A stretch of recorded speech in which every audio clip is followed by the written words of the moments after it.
الحمدللہ رب العالمین والصلاة والسلام علی سید المرسلین وعلی آلہ وصحبہ اجمعین، اما بعد۔ محترم سامعین، صلح حدیبیہ کی شرط کے مطابق معاہدے میں جو قبیلہ جس سے چاہے جڑ سکتا تھا، تو بنو بکر قریش سے اور بنو خزاعہ مسلمانوں سے معاہدے میں شریک ہوئے۔ صلح حدیبیہ کا دوسرا سال تھا کہ بنو بکر اور بنو خزاعہ کے درمیان جنگ ہوئی، اور قریش نے بنو بکر کا کھل کر ساتھ دیا، جس سے بنو خزاعہ کا بہت بڑا نقصان ہوا۔ قریش کی دخل اندازی کے بعد خزاعہ کے لیے مسلمانوں سے مدد حاصل کرنے کا حق حاصل تھا، چنانچہ بنو خزاعہ قریش کے معاہدہ توڑنے کی شکایت لے کر اور مدد کی فریاد لے کر حضور اکرم صلی اللہ علیہ وسلم کے پاس حاضر ہوئے۔ جب قریش کو ان کی غلطی کا احساس ہوا تو ابو سفیان مدینے پہنچا، لیکن اس کی کوئی سنوائی نہ ہوئی۔ پھر حضور اکرم صلی اللہ علیہ وسلم نے مظلوم کی داد رسی اور اپنے حلیف قبیلے کی حفاظت اور ان سے کیے معاہدے کو بحال رکھتے ہوئے مخفی انداز میں 10,000 کی جمعیت کو لے کر مکے کی طرف روانہ ہوئے۔ جب مکے سے باہر پہنچ کر خیمہ زن ہوئے تو آپ صلی اللہ علیہ وسلم نے صحابہ میں حکم دیا کہ آگ روشن کی جائے۔ حضرت عباس رضی اللہ عنہ اسلام لا کر حضور کی فوج میں شامل ہو چکے تھے۔ انہوں نے ابو سفیان کو جاسوسی کرتے پہچان لیا اور انہیں لے کر چھپتے چھپاتے حضور اکرم صلی اللہ علیہ وسلم کے پاس پہنچے۔ جب حضور اکرم صلی اللہ علیہ وسلم سے بات ہوئی تو حضور اکرم صلی اللہ علیہ وسلم سے مل کر ابو سفیان نے اسلام قبول کر لیا۔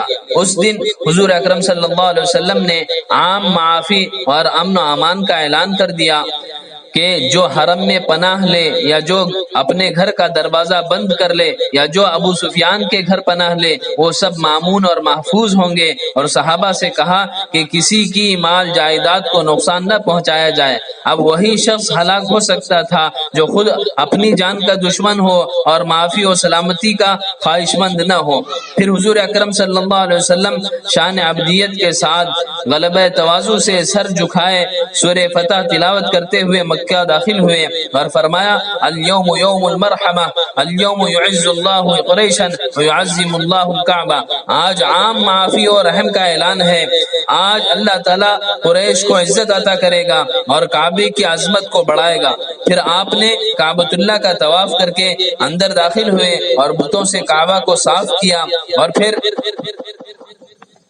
ایک خطبہ ارشاد فرمایا جس میں جاہلیت کے رسم اور نخوت کو آپ نے ختم کر کے اعلان کیا کہ کسی کو کسی پر فضیلت نہیں، سب اولاد آدم ہیں اور آدم مٹی سے بنائے گئے ہیں۔ پھر رحمت عالم صلی اللہ علیہ وسلم نے مکے والوں سے سوال کیا جنہوں نے 21 سال تک مسلسل ناحق ظلم کیا تھا، ہر طرح سے تکالیف ڈھائے تھے، پوچھا تمہارا کیا خیال ہے، میں تم سے کیسا معاملہ کروں گا؟ تو لوگ گرچہ ظالم تھے لیکن 13 سال مکے میں آپ کو دیکھا تھا، سمجھا تھا، مزاج شناس تھے، کہنے لگے اخن کریم ابن اخن کریم۔ تو رحمت عالم صلی اللہ علیہ وسلم نے وسیع رحمت کے شامیانے میں سب کو داخل کرتے ہوئے فرمایا: لا تثریب علیکم اليوم اذهبوا انتم الطلقاء۔